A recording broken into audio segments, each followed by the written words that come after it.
Have you ever looked at a marathon runner and gone, I know you could probably do with a bit more muscle on your frame? Or looked at the strongest guy in the gym and gone, I know you move like a sack of shit. I bet you can't even touch your fucking toes. Or have you looked at a yogi and you're like, when's the last time your heart rate tickled even 140 there, mate? I'm Lockie Freestone. For the last 15 years, I've coached national champions in athletics, and I've coached everyday people to do extraordinary things like powerlifting, CrossFit, high rocks, marathons, triathlons, bodybuilding, and I even coach my mum. Future Lockie here. I realized after not making a YouTube video for a while, I didn't introduce what the fuck I'm talking about today. So I'm actually going over a new competition structure that I've spent years building and iterating on with all the different people, clients, and communities that I've been a part of. And I wanted to go over why I think it's probably the best thing for everyday people to at least use as a foundation. They don't have to always be a part of it, but in terms of building a body that you can trust, that's what we're talking about. And I'm going to go over the one that I'm about to run my private community through in person, and one that I'm working towards building online that you could be a part of in the future. It's human nature to want to identify with a certain type of person, but I think that that's very much the thing that's holding us back from actually pursuing holistic excellence in our physical health. If you had to ask me, I would have just said that most people just want their body to not fall apart while they are pursuing whatever lifestyle that they want. They also probably don't want to have to be a burden on their family as they get older and have to ask for help every single time they need something moved around the house. That means things like fit enough to not gas out from doing a day gardening and not be fucked for the next few days. That means strong enough to move most of the shit around your house just by yourself. It means you're mobile enough that you don't consider the floor your enemy. And that's why I think all of these different modalities are all missing the fucking point. Like, most people just want to move well, look good, be happy and healthy. And so what I've noticed over the last decade is every type of training modality is missing something. Everything is missing something. And even what I'm about to yap about is missing something. But I believe that what I'm missing is specialization into things professional athletes would have. And so I believe I built a system for everyday athletes, everyday people that just want to be fit and healthy. And how I've done that is literally just get the fundamental movement patterns, things like squatting, lunging, hinging, pushing, pulling, carrying, twisting, bending, getting up and down off the ground, going for a run, getting like those 10 things, maybe a little bit more, and saying, how can we express our ability doing these things in a competition year round and getting better at them by putting in layers of mobility, strength, expression of endurance, and how can we systemize it in a way that we are showing ourselves that we are getting better year to year, month to month, season to season is what I like to think, and how can we make it fun and sustainable for everyone? I just paused because I thought my baby was crying, and it's just this fucking annoying bird just going, nah, nah. Anyway, so in this system, sometimes we'll be expressing a technical prowess through control and technique. Sometimes we are expressing our strength and our peak physical force output of a specific movement. Sometimes we have to be able to coordinate weight in a way that is unconventional, and so therefore we have to know how our body center of mass is relating to other physical objects. And that's lifting everything in general, but moving around with objects is also important. That's like carrying and getting up down off the ground with a weight like an object. Like I do this all the time with my baby, and I'm like, fuck, I know so many people that wouldn't be able to do this. So I've got these fundamental movement patterns, and we've broken it down into like, well, how can I not just have these movements that are holding on by a thread? If we get those fundamental movement patterns and we amplify them out into lifts or bodyweight movements that we can load or increase speed on, or increase or challenge the endurance and our, like, how long can we do these things for? How much ability do we have expressing these movement patterns? And then chuck that into a challenge and say, the higher your score, the more control, the stronger you are, blah, blah, blah, blah, blah. And so you have to express not just like, can you do these things, but you have to express mastery of these things, as well as, yes, heavy is better. Yes, doing more reps can be better. but it's setting a standard of like, we're not going to let the form slip. We're not going to just focus on the number for the sake of the number. We're going to say, well, let's focus on all the other things throughout the season. Let's get really good at this, really competent, then put it all together in a competition like you would for anything else. But the competition is a score that you would get so that year to year, you are improving your ability to move and lift and how long you can do those things for, how well you can do them, and answer the question, how useful is your body? Me again. Now we're going to go over the competition structure. The competition, by design, is meant to last for an hour. Not longer, not less. It's 5 events. Each event takes 10 minutes exactly. And that means if we're maxing out in that time, you've got 10 minutes to warm up and hit your peak lift in that 10-minute block. You get a 2-minute changeover between events. And something I always have in the front of my mind is, well, firstly, how much time do we have to spend doing it? Everyone's got an hour if you're to complete this competition. So we've got a time cap because time is a commodity in everyone's life. Again, everyday people we're trying to aim for here. The second thing in mind is equipment availability. If you go to a commercial space or have a home gym, chances are you can train for and compete in these events. And that's always at the front of my mind when I'm doing programs for people, is just like, are they going to be able to have the equipment to complete the program? Because anything that gets in the way of following the program makes the program worse. So here we go.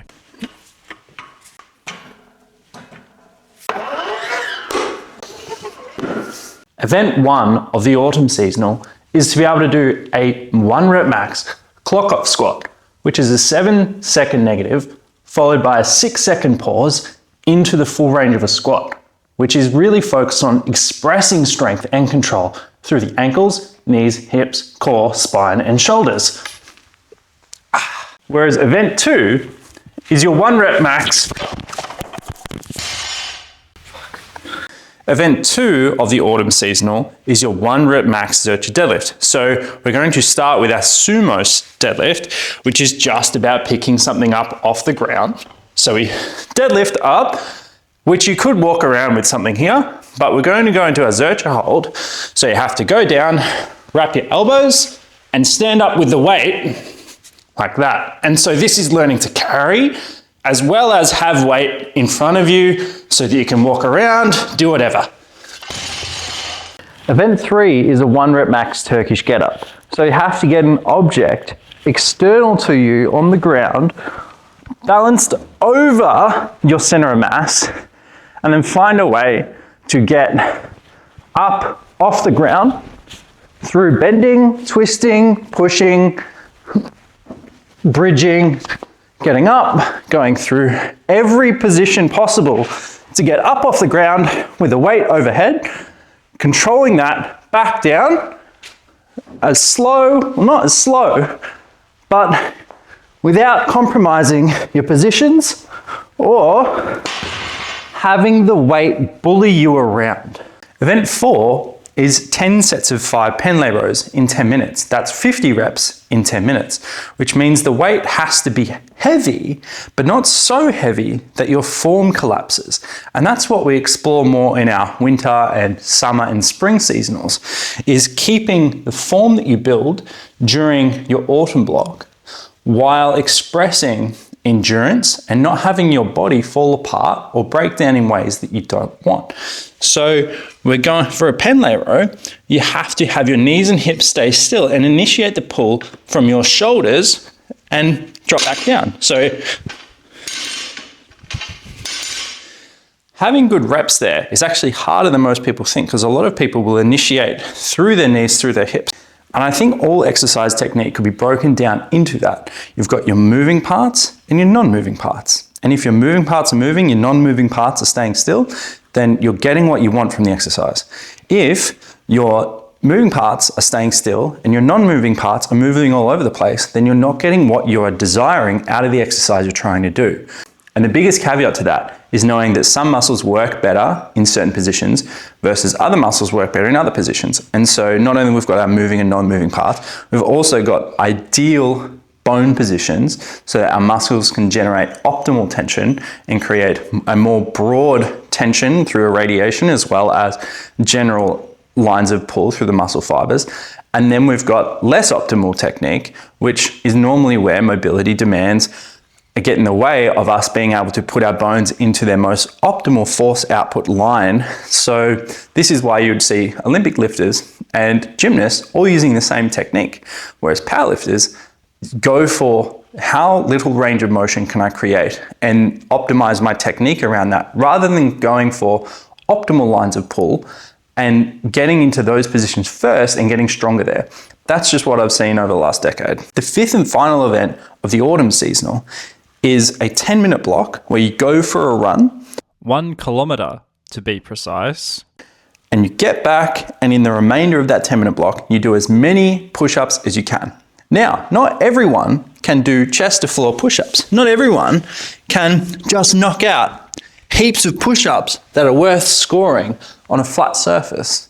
And so with the scoring, we've adjusted it so that you can use the height on a rack, and the different inches of how high you measure will give you a percentage of your body weight, as basic trigonometry would suggest.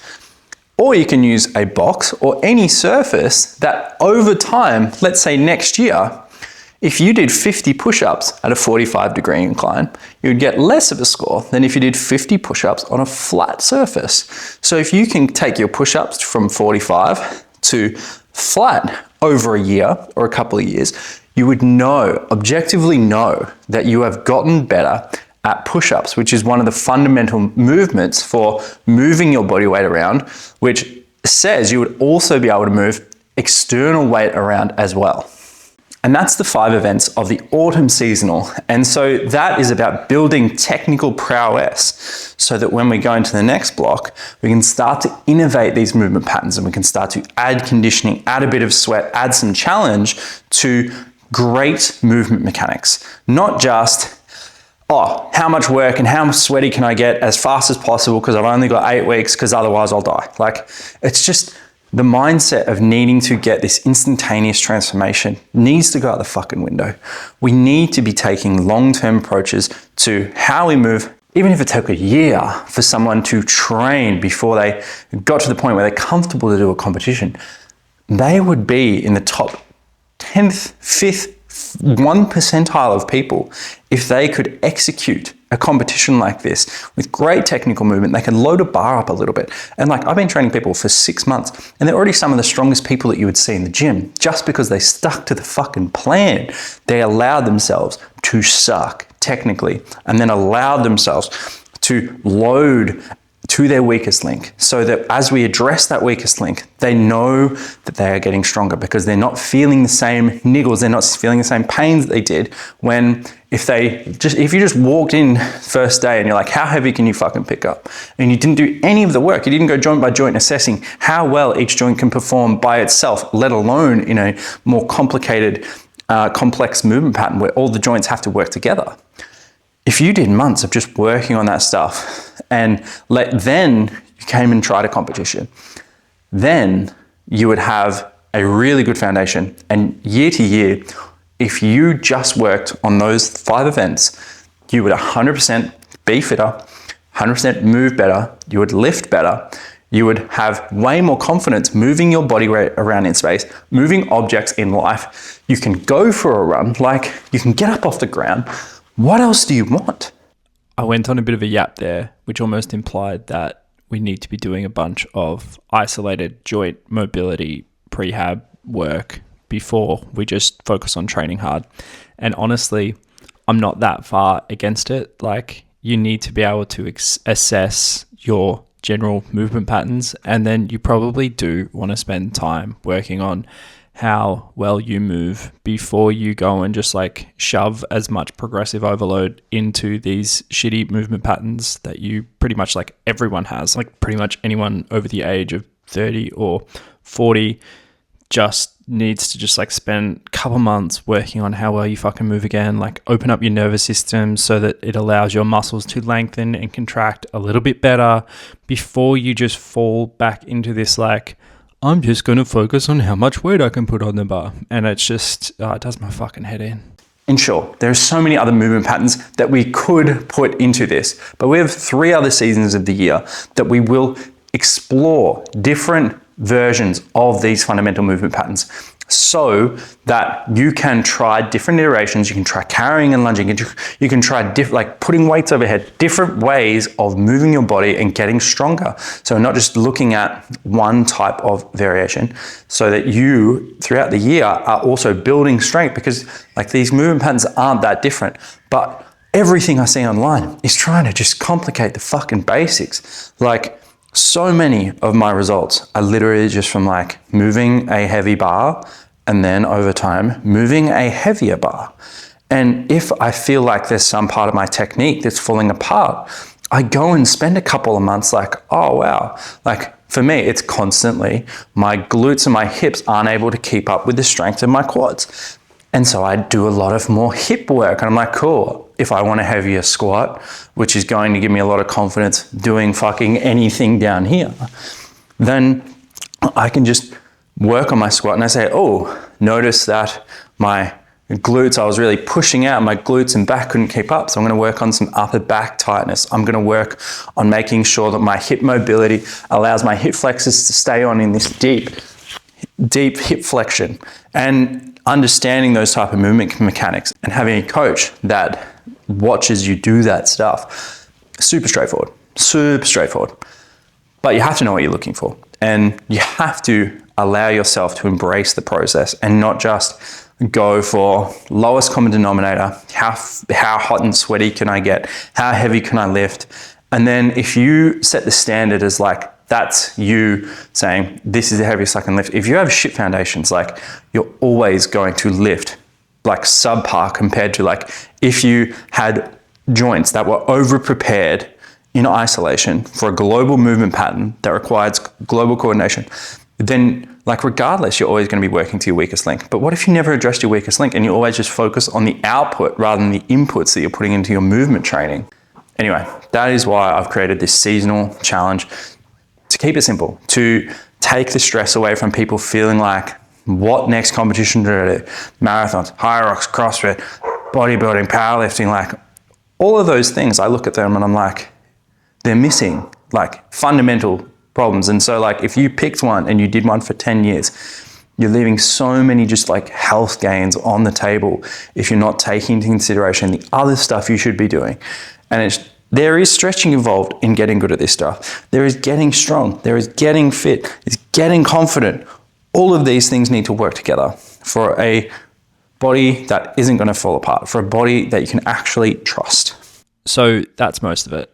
Now, most of the content that we see online is catered towards bodybuilding, specifically being aesthetic. And I definitely agree that being aesthetic is a good measure of being healthy. But this over desire to just be aesthetic for the sake of aesthetic, like Goodhart's law says, if the measure becomes the goal, then it's no longer a good measure. And so when we're trying to optimize every piece of what we do, our focus, our energy, where we allocate our time to on being aesthetic, you're not going to, like, being aesthetic is an outcome of good inputs.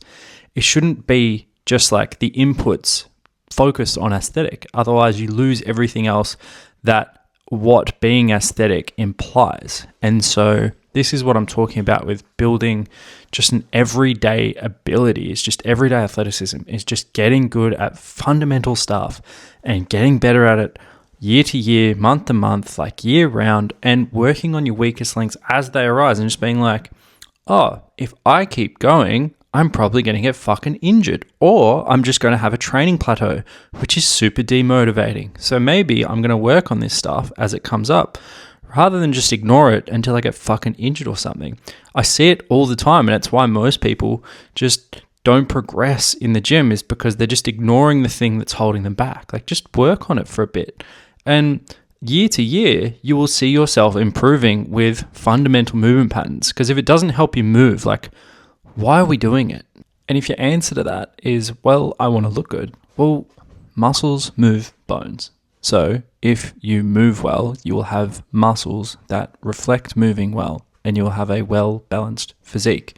Like, again, if you're trying to be aesthetic and convince everyone you're healthy, you're missing the point. If you're healthy, you will become aesthetic because you're fucking healthy.